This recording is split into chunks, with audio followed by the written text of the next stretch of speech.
my dad was ill. He had an issue with the lungs and he was a heavy smoker. Fast forward to COVID, he obviously caught COVID and then he basically passed away, I think a few days. How close were you with your dad? Yeah, I was definitely close with my dad. I would say I was definitely like a daddy's girl. My dad had paranoid schizophrenia. He would just be going on a tangent about like the most random things ever. Like I couldn't even get like a normal conversation out of him sometimes. The bargaining part is about you must asking yourself, was there anything I could have done? But I can definitely relate to the guilt part as well. Since his passing, has that affected you? In a really weird way. When he passed away, I kind of felt some form of like relief for him because of how sick he was, and I knew that he was struggling and I knew that he was suffering. What do you miss most about your dad? I miss his like sensitivity. I realised that I'm very much like my dad and I have a lot of my dad's characteristics.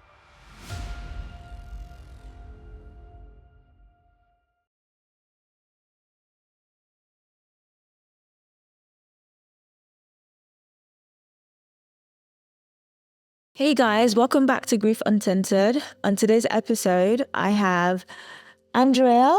Hi. And I also have my guest, Bonita. Hi, Bonita. How are you? I'm good, thank you. You're welcome. Thank you so much for coming on my podcast. How are you feeling today? Good. A little bit nervous, but good, yeah. No, I know. You'll be fine. And you're in safe hands of Andrea. She's very motherly and I love her and adore her. She's very warm. You know, Andrea, you make me want to speak the way you speak because your tone is so calming. So it's a beautiful tone. Okay. Actually, on today's topic, we'll be talking about stages of grief. And before we get to the topic, I just wanted Bonita, if you don't mind, telling us about your experience briefly. Okay, so I guess this is going back to like COVID time. So I think it was 2021, if I'm not mistaken. Yeah. So I guess there was a lead up to it slightly because my dad was ill. Anyway, he had an issue with the lungs. And he was a heavy smoker. So he was already sick. And yeah, fast forward to COVID, he obviously caught COVID. I don't think he had his jabs. He caught COVID and then he basically passed away, I think a few days after he was admitted to hospital. Oh, Yeah. I'm sorry to hear that. How close were you with your dad? Yeah, I was definitely close with my dad. I would say I was definitely like a daddy's girl. So yeah, I was close with him, but he lived quite far away, so I didn't see him too often. Yeah. But when I did see him, similar to Molly actually, my dad had paranoid schizophrenia. So it was I just never knew what I was going to get when I went to see him. And yeah, like a lot of the time, especially leading up to his death, I think he was progressively getting worse.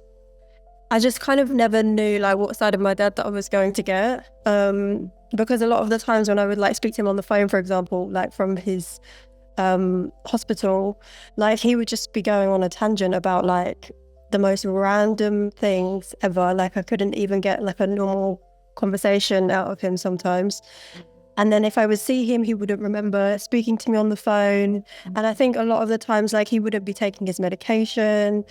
So it was very like up and down, really up and down relationship. But at the same time, like when I was a kid, we have really good memories and stuff, but I think it was just as he got older, he got progressively worse. He got iller, and he got more sick basically. So yeah.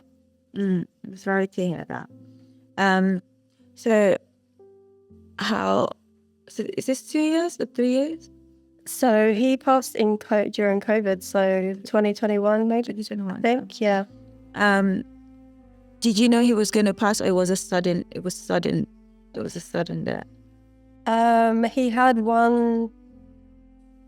So I would say it was sudden, but he did have a like a potential thing before that, and that was with his lungs. I don't know if he had a cold but he was a heavy smoker. So anyway, he was very sick anyway, and I think him catching COVID was kind of like the icing on the cake. Like, okay, I know that he's going to pass because he already had an issue.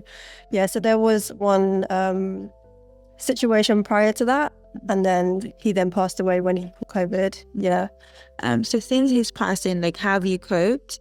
How's that affected you?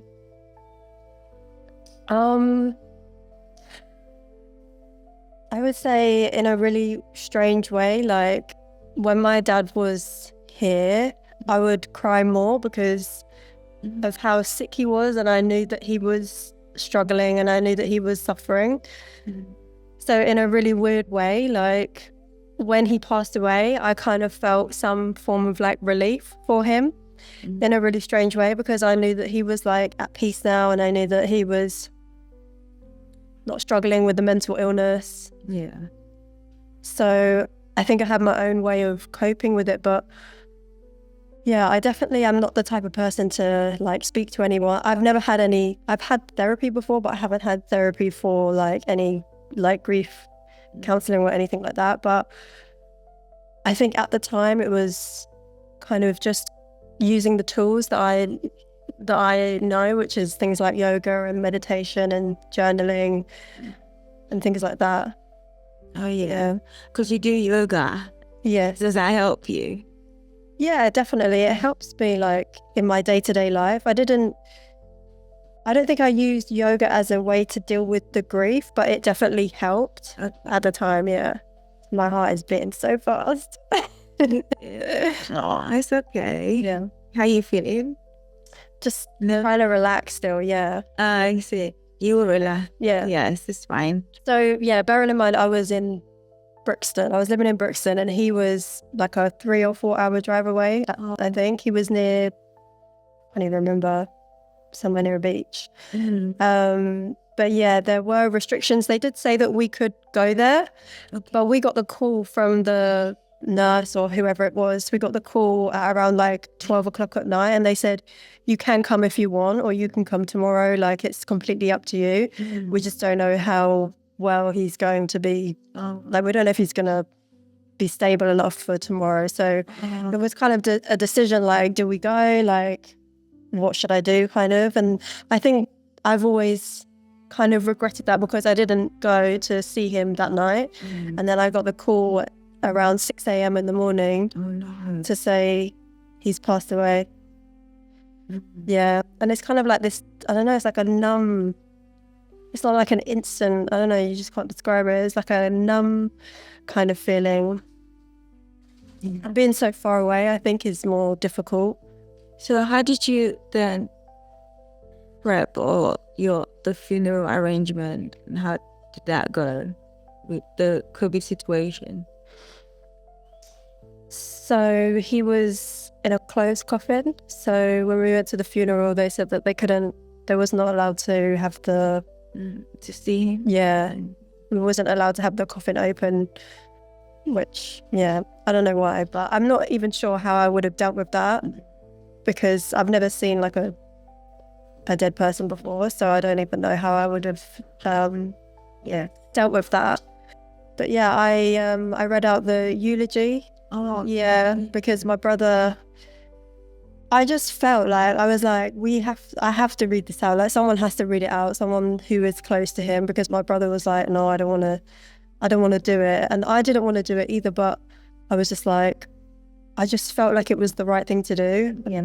But yeah, it was, it was like quite a small group of people. Not many people could go. It was only like very close relatives, because obviously it was in the middle of COVID, and I think they set up a Zoom situation where people could watch the funeral as well. Yeah. Okay. Has losing your dad affected you? Like friendship, family? Did you have expectations or Expectations of? From, I don't know, maybe friends and family being there for you? I'm actually, when I think about the relationship that I have with my mom, I'm not actually that close to her. So I didn't really have any expectations of anyone to be like checking in on me. I feel like I'm not the type of person, as I said, to like reach out to people, to reach out to friends. It's kind of like I'll just deal with it in my own way, and I'll just find a way on my own to kind of deal with it. And I don't know if that's like a good thing to do, but it's just what I've always done. I've never really like gone to my mom or anything like that. Yeah. So, but like for me, I was expecting my friends to always message me, check up on me. Yeah. You had no expectations? Or Not really. I mean, in the beginning, when my dad just passed away, like my friends sent really nice flowers and cards and everything like that, and I actually was not expecting that. I was like, oh wow, that's really nice. But I didn't have that expectation from no. But are you someone who have expectations usually, regardless of your dad, in your everyday life? It depends. There are some things that I think, okay, I would expect you to do that. Okay. But yeah, I guess not with my friends at that time anyway. I didn't. Yeah. In terms of coping, how do you cope, or how did you cope then, and how do you cope now? I guess it's quite similar in a way. I mean, to begin with, when it first happened, I don't feel like I necessarily had the actual time to grieve. I didn't, because I was like obviously still working in full-time employment, and I think I only had like a few days off of work, and I kind of just sat there like doing nothing pretty much. But in terms of like what I actually did, as I mentioned, like I would do yoga and meditation. I think journaling, like the practice of journaling, really helped me a lot, just to actually rationalize my thoughts. And because a lot of the time when you're thinking about something, it's not necessarily like a rational thought. So, and then when you write it out on the piece of paper, you're like, that sounds weird, or that doesn't sound quite like reality. So that definitely helped me a lot at the time. Yeah. Talking about journaling, because I don't journal, it's something I want to try. I really don't understand how to journal. So I'm trying to understand. I'm grieving, missing my mom. What am I writing down? I'm missing my mom? Just anything that kind of comes to your mind, I guess. Like a lot of the times when I want to think about like my future self, I would journal, you know, like what she looks like, or, you know, what kind of things she thinks about, or, you know, how she feels like inside. I don't know, just... Yeah. And you go back and read them? Yeah, sometimes. I actually have some old journals, and it's really like interesting actually to reflect on your what you thought, how you were. Well, where my mind was at. Yeah, exactly. Okay, I see what you mean. Okay, because you see, because I used to post a lot on Facebook. Yeah. And then now you see from 2019, 2018, I'm seeing the things I'm saying. I'm like, wow. Yeah. It's quite interesting. Like, this is how I was thinking. Yeah. And is this me? Okay, I'm gonna start journaling. Okay, cool. Okay, so thank you for sharing. So today, as I mentioned earlier, our topic is stages of grief. This one I have Googled a lot, because when I lost my mom, I went through different stages, you know, and according to the helpline.com, this is taken from there. It gives context into the 5 stages of grief. Yeah. It says it is important to note that feelings may change as you navigate the days, weeks, and months following the loss of a loved one. You may experience a variety of emotions and feeling, and this may also change over time. Stage 1 is denial. You know, this can feel like being in a state of shock or confusion surrounding the death of a parent, which I can relate to. A person in that stage may feel they need to keep busy all the time, or avoid dealing with the issue. Just like you said. So that's the stage 1. And stage 2 is anger. Have you experienced that yet? No, I have experienced anger. Oh my God. Well, yeah, I was an angry human. Really? Yeah, and this affected friendship. So yeah. So it says a person in this stage may feel frustration, rage, or even resentment. They may display behaviors that are irritable, sarcastic, or pessimistic. They may also get into arguments, or turn to alcohol or drugs. Yeah, I was drinking a lot, and then I used to argue. I used to be so angry. So stage 3 is bargaining. The person in the bargaining phase of grief may have feelings of shame, guilt, blame, or insecurities. They may ruminate on matters of the past or worry about the future. They may judge themselves or others, overthink and worry. And then stage 4 is depression. During this stage, people may feel hopeless, sad, disappointed, and overwhelmed.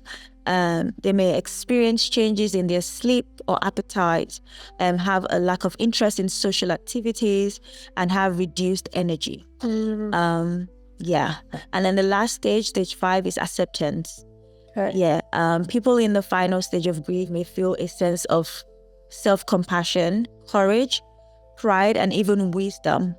They may accept reality for what it is, be present in the moment as it happens, and be able to adapt and cope with the situation. I have experienced all these stages, 100%. What stage are you on?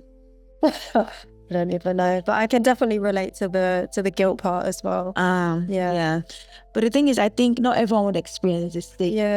Do you experience it? It doesn't have to be that. Oh, right, okay, yeah. It's like the bargaining part is about, you must start asking yourself, was there anything I could have done? That I could have done differently, or was there anything I could have done to help? Or you start growing in your own mind about the could haves. And so on and so forth. And the acceptance is probably the hardest part.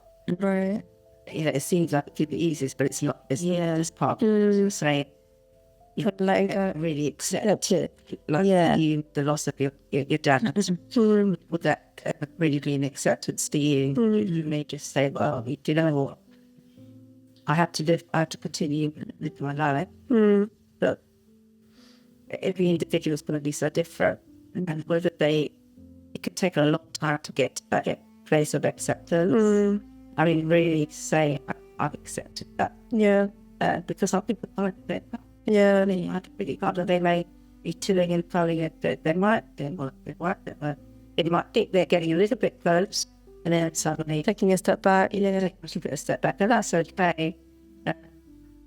It's about moving towards acceptance. And even if you come back a little bit, it's knowing that it's all right. This is not about winning a race with all these different stages. And I've got to get through the denial, I've got to get through the anger, I've got to get through and depression. Oh my gosh, I've got depression to come. It's like, just look at it what it is, and it's just saying these are just the stages that people go through. When you go through the same in that order, Who knows? like you said, if you didn't look at the anger, if you didn't, I haven't had that. and that maybe you're aware you have your own energy thing. And somebody else might be completely different. You can't measure each other's. Exactly. It's not really the same as yours. Even though that you both suffered a loss, yours is not the same as ours. You're completely different. Different. Have to be treated different. It's just respect. It's respectful. What's happened to the both of you. I would wrap up a little bit. I was going to say, what do you miss most about your dad? I miss his sensitivity. I think he was a really sensitive person, and I think I actually learned so much from that side of him. And I feel like now that he's gone, I realise that I'm very much like my dad, and I have a lot of my dad's characteristics. So I'd probably say it's that I miss the most. That's cool. Would you do therapy now? Or do you think you need one? I've had therapy before. It was not for grieving, but I would be open to it. I've done therapy before. Is there anything you want to share? Do you want to ask questions? You can as well. I don't know. I have a question. With grieving, so I just want to know, because this has affected friendships, so I'm really curious. I say to my friends who have parents, because I'm an orphan, that you have a better quality of life than I do. And I always say to them, you still have a mother, your father, so you're still living life compared to me. And they find that offensive. Okay. Want to explain the reason they find it offensive? Yes. Yes. All right, so let's look at it this way. First, your journey is not the same as somebody else's, and their journey is not the same as yours. Yeah. Okay? What your experience is the anger, the frustration, because you have lost your parents, okay? Yeah. So when you see that somebody else has theirs, and you think, oh, they're living life, not necessarily, because even though somebody has their parents, we don't know what their journey's like. It could be a very different journey, even with your parents there, because you don't know what people are going through in their life. Yeah. So when they take, so if they've taken offense, they have a very valid reason for taking offense, because they could be saying, yeah, I have my parents, but you don't know what my relationship is like with my parents. You know, because does everybody have a great relationship? Not everybody. Yeah. Some do. If you do, great. Some, but then some don't. So it's about just, I get it, what you're saying, but it's to try and separate. Say, you know what, this is my journey. They're never going to know your journey because they're not there at that point. But at the same time, is to always look at the other person and think, okay, do you know what? I don't know your journey either, even though your parents are here. Yeah, I don't know. So if they've taken offense, there's a reason. There's a reason. Yeah, I understand. But I don't think I'm going to stop saying that. Is that bad? I think for you, I think it's about you releasing the anger. But I'm not angry. I'm just saying, I think I need to learn how to perhaps articulate it as well in a different way. Because I'm not trying to say, oh, I'm not happy you have a parents, because of course I'm happy. Yeah, I guess I was just, I look at it for them. Yeah, it's an anger. To be honest, you're right. I'm taking my anger on them. Yeah. And the feelings. Yeah. Let's call it your hurting feelings. Yeah. That you have to say that I don't hurt what. Yeah. And it's still very raw for you. It still hurts you. And that those feelings are just, 2012 might be someone said, yeah, but that was ages. No, it's not. It was yesterday. Yes. Yeah. Mine like yesterday to you. That's what I'm saying. Can't measure people's grief. Yeah. Never happy as well. Yeah. I've got these stages. I know I'm going to go through different stages through my grief process. I just have to go with every part of that journey. Yeah. Right. But it's your journey. Yeah. And no one can compare their journey to yours, and vice versa. And compare journey. Yeah, but I'm always comparing to grief, but I understand. Okay. Do you think that? I do, yeah, no, I do totally, I understand. Yeah, and stop doing that, okay. Yes, okay. Thank you so much. Is there anything you'd like to share? And how's your mental health today and how are you feeling today? Yeah, I feel good today. I feel like I know how to take care of myself, especially when I'm not feeling that good. And I also know that it's okay to feel a certain way, because what I've done before is to try and ignore it or push it away and to try to not feel that. But now it's okay, I'm gonna sit with it. Yeah. And this is okay. So yeah. Okay. Yeah. Cool. Thanks for sharing. Yeah. Thank you so much. Thank you, Bonita. Thank you, Angela. Thank you. And so as always, I'll leave you with a quote of the day. This is from heartline.com. This isn't a quote. This is more of a tip to keep in mind when it comes to grieving. It just says, get enough sleep, avoid skipping meals. It says hydrate, drink plenty of water. It says keep moving, stay energized, to raise your spirits, take walks, aim for moderation if you drink alcohol. It says reset, rest and recharge with fulfilling hobbies such as gardening, reading, art, music, and socializing with friends and family. Be mindful, meditation. Yeah, I know exercise helps me. Yeah. Keeping a grief journal can help you process your emotions. Yeah, I'm going to be trying that one. And lastly, it says speak up. It says talk to your healthcare provider about any new physical or mental health symptoms. Reach out to friends and other loved ones for support. So those are things to be mindful of that can help you while grieving. Thank you so much, and see you next time on the next episode. Bye.